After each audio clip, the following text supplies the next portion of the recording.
नमस्कार। आजम खान ने अपना गुस्सा जाहिर कर दिया। जी हाँ, उनके मन में जो आक्रोश है वो सार्वजनिक हो गया। पिछले कुछ महीनों से कुछ सुगबुगाहट थी, इसीलिए अखिलेश यादव जी गए थे उपचुनाव के दौरान आजम खान के घर। इसीलिए आजाद समाज पार्टी के मुखिया चंद्रशेखर 2 बार आजम के घर और 1 बार जेल में वो आजम खान से मिल आए थे। इसका मतलब कुछ ना कुछ तो पक रहा था अंदर अंदर। कल वो खदबदाहट खत्म हो गई और स्थिति सार्वजनिक हो गई। आजम खान मतलब समाजवादी पार्टी का सबसे बड़ा मुस्लिम चेहरा अब तक का। आजम खान का मतलब समाजवादी पार्टी का संस्थापक सदस्य। आजम खान का मतलब मुलायम सिंह का दाया हाथ रहा वो आजम खान। आजम खान का मतलब उत्तर प्रदेश के एक दौर के सबसे ताकतवर राजनेता। अब वो आजम खान सवाल उठा रहे हैं इंडिया अलायंस पर, इंडिया गठबंधन पर। वो समाजवादी पार्टी का नाम तो नहीं ले रहे, लेकिन इंडिया अलायंस शब्द का इस्तेमाल करके, इंडिया गठबंधन का शब्द का इस्तेमाल करके वो निशाना साध रहे हैं। रामपुर के समाजवादी पार्टी के जिला अध्यक्ष ने पार्टी के लेटर हेड पर आजम खान का संदेश सार्वजनिक किया है। इसलिए उस पर कोई ये भी नहीं कह सकता कि भाई ये संदेश उनका नहीं। एक और दूसरा, संदेश को सार्वजनिक हुए काफी वक्त गुजर गया, काफी घंटे गुजर गए हैं, अभी तक उसका खंडन भी नहीं आया। इसलिए माना जाना चाहिए कि संदेश आजम खान का ही है। अब आजम खान नाराज क्यों हैं, वो आप उस संदेश को देखेंगे तो समझ जाएंगे।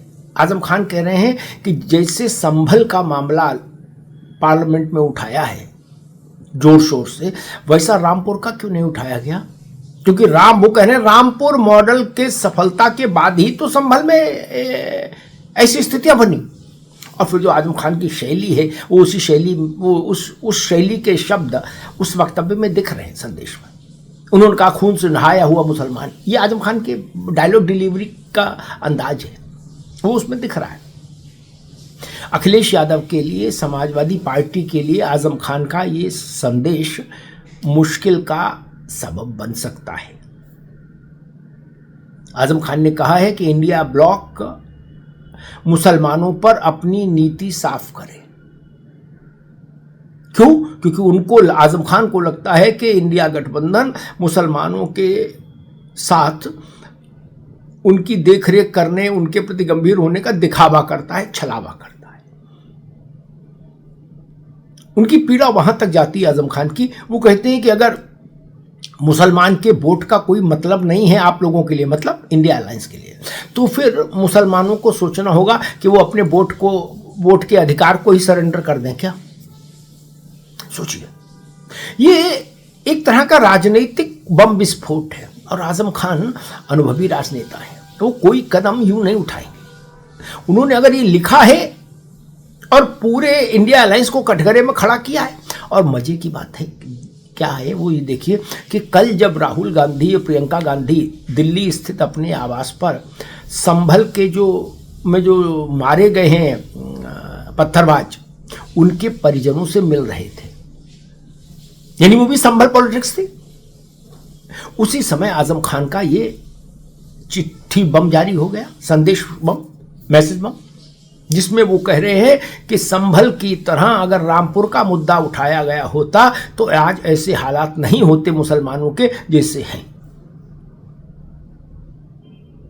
सोचिए, संभल पर कांग्रेस और समाजवादी पार्टी में कंपटीशन है, और कल का दिन उस कंपटीशन में कांग्रेस के नाम रहा, जहां राहुल गांधी और प्रियंका गांधी ने अखिलेश यादव से लीड ले ली। वो अपने घर पीड़ित परिवारों के परिजनों को नहीं बुलवा पाए, फोटो नहीं आई बाहर। राहुल गांधी ने वो काम कर दिया, कांग्रेस ने कर दिया। तो वहां तो तू डाल में पात का संघर्ष चल रहा है संभल को लेकर। लेकिन आजम खान का दर्द ये कि रामपुर में जब जुल्म हुआ तो कोई साथ नहीं खड़ा हुआ। ये पीड़ा है उनकी। अब उन्होंने इतनी रियायत तो बरती कि संदेश में अखिलेश यादव का नाम नहीं लिखा, किसी नेता का नाम नहीं लिखा, समाजवादी पार्टी का भी नाम नहीं लिया, इंडिया अलायंस कह के उन्होंने अपनी बात कही है। लेकिन सब जानते हैं कि उत्तर प्रदेश में इंडिया अलायंस का क्या मतलब, समाजवादी पार्टी। और आजम खान का भी इंडिया अलायंस से क्या लेना देना, उनका जो कुछ लेना देना है वो समाजवादी पार्टी से है। तो इसलिए अब ये जो विस्फोट किया है आजम खान ने अपनी विशेष शैली में, अपने खास अदा में, वो अखिलेश यादव की जो प्रो मुस्लिम पॉलिटिक्स है उस पर सवाल खड़ा कर रही है। आजम खान ये मैसेज देना चाहते हैं कि समाजवादी पार्टी ने मुसलमानों की लड़ाई नहीं लड़ी, अखिलेश यादव ने मुसलमानों की लड़ाई नहीं लड़ी, रामपुर में मुसलमानों के साथ जुल्म जाती हुई उसकी लड़ाई नहीं लड़ी। और जो कुछ मुसलमानों के लिए कहा जा रहा है सपा से या कांग्रेस से, आजम खान की नजर में वो छलावा है, वो दिखावा है। इसीलिए उन्होंने कड़े शब्दों का इस्तेमाल किया है और कहा है कि अपनी नीति स्पष्ट करें मुसलमानों को लेकर, माइनॉरिटीज को लेकर, इंडिया अलायंस। अब देखना होगा इंडिया अलायंस आजम खान के इस संदेश को कैसे रिस्पॉन्ड करती, उस पर कैसे प्रतिक्रिया देती है, कांग्रेस प्रतिक्रिया देती है या नहीं देती है। समाजवादी पार्टी पहले भी आजम के जब भी चिट्ठी बम आए, समाजवादी पार्टी ने मौन रहना ही अच्छा समझा। इस बार भी अभी तक सपा मौन है। देखना होगा क्या अखिलेश यादव इस पर कुछ टिप्पणी करेंगे, कुछ बोलेंगे किसी सार्वजनिक मंच से, कुछ अपने एक्स प्लेटफॉर्म पर कुछ लिखेंगे, या वो भी शांत रहकर इस तूफान को गुजर जाने की रणनीति अपनाएंगे कि भाई ठीक है तूफान है, अभी शांत रहो, तूफान को गुजर जाने दो, रास्ता दो।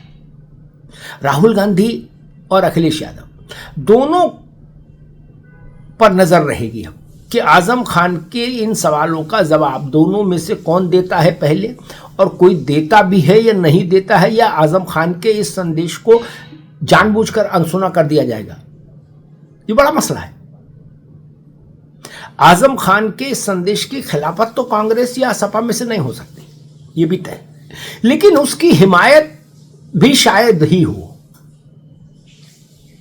मेरी समझ ये कहती है कि अपनी तरफ से राहुल गांधी या अखिलेश यादव आजम खान के संदेश पर कोई टिप्पणी करने से बचेंगे। हाँ, कहीं कोई सवाल उनसे हो गया तो शायद कुछ टिप्पणी कर सकते हैं, लेकिन अपनी तरफ से पहल नहीं करेंगे ऐसा लगता है।